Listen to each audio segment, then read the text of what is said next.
família piuiense. Palavra do especialista. Oferecimento OS. Livraria e Cybercafé. Bons especialistas se fazem com livros. Tá começando a Palavra do Especialista com a participação da psicóloga Maria Isabel de Mello, do advogado Murilo Gonçalves e do oftalmologista Paulo Henrique Faria. E a primeira pergunta vem da Flávia de Arcos para a psicóloga Maria Isabel. Maria Isabel, é o seguinte: toda vez que a minha filha de 2 anos é contrariada, ela se joga no chão, grita muito, esperneia, se bate e dá muita... Enfim, ela dá um chilique completo. Eu quero saber o seguinte: como é que eu ajo para ela não se tornar uma criança mimada, difícil de lidar com ela? Flávia, toda criança espera o limite dos pais. O que acontece com uma menina de 2 anos? Se ela está dando birra, se ela está rolando no chão e ficando assim, é porque você está agindo de maneira incorreta com ela. Porque a criança testa os limites da gente. E a gente precisa, quando a gente disser não, o não tem que ser não. O que acontece com uma criança que está dando birra? Às vezes o que você fala assim, não pode fazer isso, passa um pouquinho para você ficar livre, entre aspas, dessa criança, você deixa ela fazer. Aí ela não aceita o não. Aí quando você vai colocar limite para ela dá birra, porque ela sabe que no fundo, lá no final da história, você vai acabar cedendo para ela. Então, eu acho que a gente tem que falar pouco não. E quando a gente disser não, ele tem que ser não. Ele não pode se tornar assim, porque senão a criança não entende até onde ela pode ir. E é a gente que dá esse parâmetro para ela. É a gente que ensina até onde ela pode ir, até onde ela não pode ir. Porque senão cresce uma criança que você vai ao supermercado, você passa vergonha, você vai a uma festa, você passa vergonha com ela, porque ela não entende o limite. A gente precisa aprender a conversar com a criança antes de sair de casa. A gente tem que colocar para ela o que é não, deixa chorar, não faz mal chorar. O que faz mal é ela ficar dando essa birra.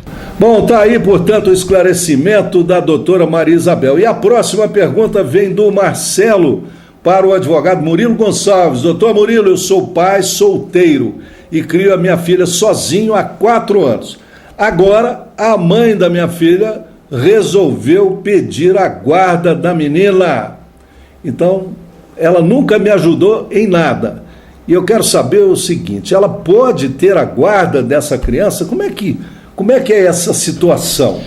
Marcelo, antes de responder a sua pergunta, eu gostaria de fazer uma ponderação a todos os pais que pretendem, discutir a guarda de seus filhos na justiça. É que, na maioria das vezes, os pais colocam à frente dos interesses do menor questões de ordem pessoal. E o que deve ser observado nas ações de modificação de guarda é o interesse do menor e não o dos pais. Então, todos aqueles que pretendem discutir a guarda dos filhos na justiça devem primeiramente analisar se o filho está sendo bem cuidado, se o ambiente familiar onde ele vive é um ambiente saudável, e não colocar à frente desses interesses do menor o simples desejo de tê-lo ao seu lado. Quanto à sua pergunta, a modificação de guarda ela deve ser motivada através de circunstâncias novas, circunstâncias que autorizem, que levam a alteração do ambiente familiar onde vive a criança. Então, se restar comprovada essas circunstâncias, poderá sim haver a modificação da guarda. Porém, se não estiverem presentes essas circunstâncias novas, a criança deverá permanecer na guarda de quem já exerça, principalmente se ficar demonstrada que a criança se evoluiu muito bem na companhia do pai, a exemplo do seu caso. Então, nas ações judiciais sobre modificações de guarda, o juiz dará primazia aos interesses do menor, avaliará o comportamento da criança, o comportamento dos pais, o ambiente onde vive a criança, se é um ambiente saudável, se a criança está bem alimentada, se ela desenvolve bem suas atividades, analisará também o laudo psicológico, o laudo da assistente social, enfim, várias provas que permitam o juiz avaliar o comportamento afetivo da criança. Então, respondendo diretamente à sua pergunta, mesmo após esses 4 anos, a mãe poderá, sim, discutir a guarda da criança na justiça, né? Desde que traga circunstâncias novas que autorizem a modificação da guarda. Está aí, portanto, a resposta do Dr. Murilo Gonçalves. E agora vamos à pergunta do Rubens para o oftalmologista Paulo Henrique Faria. O Rubens tem 30 anos, é míope e usa óculos.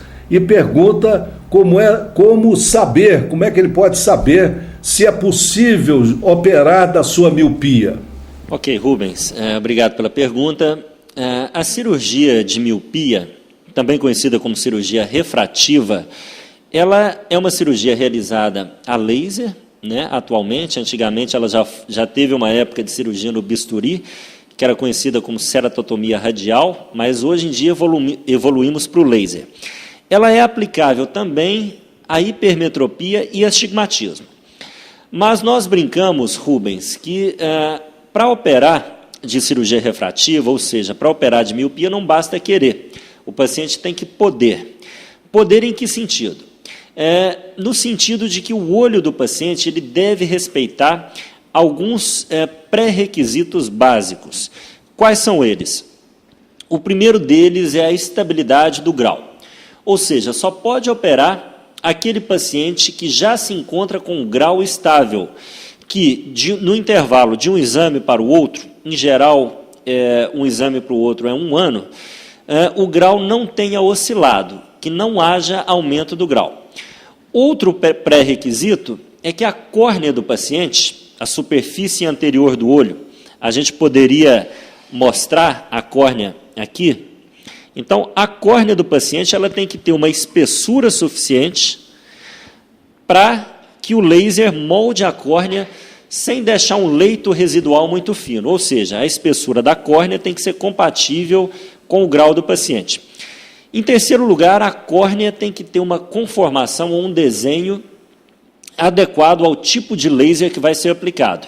Para isso, a gente lança mão de um exame que chama topografia.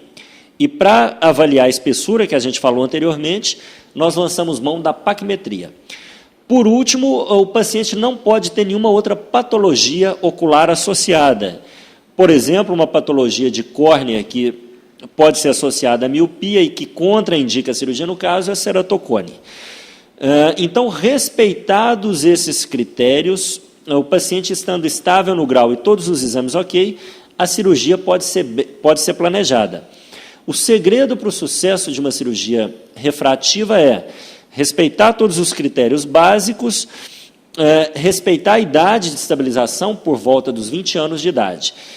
Quando isso é feito, nós podemos atingir altas taxas de sucesso e uma alta previsibilidade no grau final, ou seja, o paciente se torna independente dos óculos e também das lentes de contato. Obrigado. Está aí, portanto, o doutor Paulo Henrique. Muito bem, a palavra do especialista fica por aqui. Vamos agora à dica de leitura da Os Livraria.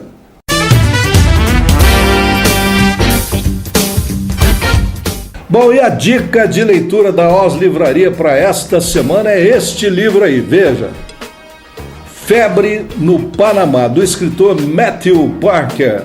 Febre no Panamá é uma obra de não ficção, portanto é uma história sobre a realidade atual, que narra os detalhes da luta pela construção do Canal do Panamá. Portanto, uma ótima leitura para quem gosta de ler atualidades. E o livro aborda também os reflexos da construção do Canal do Panamá no mundo capitalista. Por isso é um livro muito bom, principalmente para quem curte esses temas: história, geografia, política e negócios. Febre no Panamá, essa é a dica de Matthew Parker, dica da Os Livraria.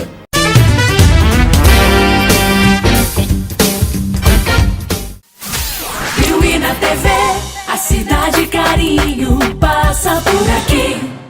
Oferecimento Estalo Supermercado. 28 anos de amor a Piuí e dedicação à família piuiense. E para você, o que é um homem que faz a diferença numa cidade? Prepare-se porque vem aí. A lista oficial da promoção. Agora que são eles, o Piuí na TV vai eleger os homens que fazem a diferença na cidade, carinho. Aguarde. Minha amiga dona de casa, por acaso você sabe quanto é que o quilo do arroz Capitólio Ouro custa mais que o quilo do arroz comum? Sabe não? Pois é, nem 10 centavos a mais. E você por acaso sabe quanto é que o quilo do feijão Capitólio Ouro custa mais que o do feijão comum?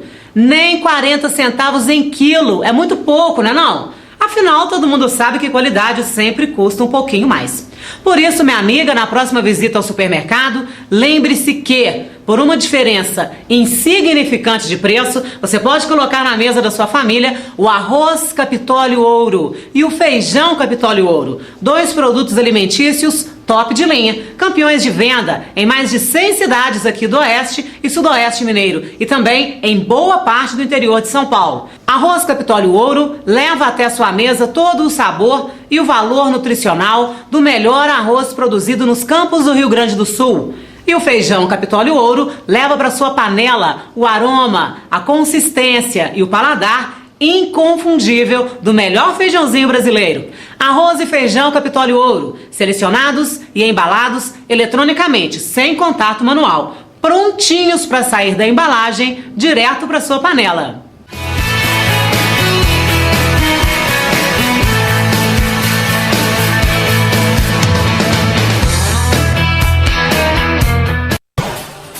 Nossa escola é show, é 10, é ângulo. Promovemos dia após dia a alegria das descobertas, mostramos a beleza do conhecimento e ajudamos na construção da sociedade. Formamos indivíduos atuantes, batalhadores, comprometidos e preparados para a vida, para a universidade e para o mercado de trabalho. Aqui as experiências, atividades, conteúdos e aprendizados ficam para sempre.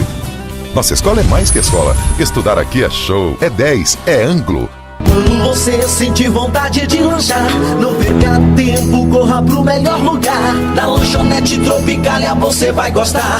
Os melhores lanches e sucos vem provar. Faz encomendas para festas em geral e o atendimento Tropicália é especial. Na lanchonete Tropicália tem muito mais sabor. Na lanchonete Tropicália tudo é bem com muito amor. Para garantir o sucesso da sua festa, anote esse telefone: 3371-3188. É o telefone da Lanchonete Tropicália, o lanche mais gostoso da cidade. Tá afim de um churrasquinho? Açougue do Carlinhos. Garanta já o seu exemplar do livro Piuí, 280 anos de história. Você tem que saber desta história.